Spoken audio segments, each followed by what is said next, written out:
लड़की ने अपनी पोशाक उठाई और यह देखकर आश्चर्यचकित रह गई कि उसके शरीर पर वास्तव में गिल्स उगाए थे। उसने ध्यान से उसे अपने हाथ से छुआ और उसकी सांस के साथ गलफड़े वास्तव में उठ और गिर रहे थे। ऐना भयभीत थी। उसने खुद को आईने में देखा और बहुत असहाय महसूस किया। लेकिन इसके बाद उसके साथ कुछ और भी भयानक हुआ। ऐना के पैर पूरी तरह से काले पड़ गए और उन पर अजीब सी पपड़ियां जम गई थीं। जब उसके माता पिता घर पर नहीं थे तो उसने चिमटी ढूंढी और असहनीय दर्द के कारण पपड़ी को बाहर निकाला।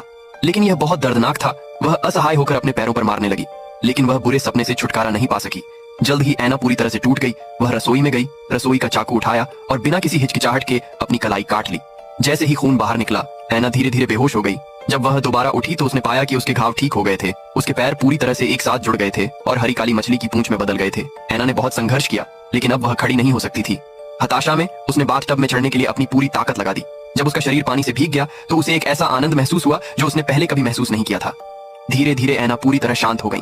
उसने अपने दोस्त का नंबर डायल किया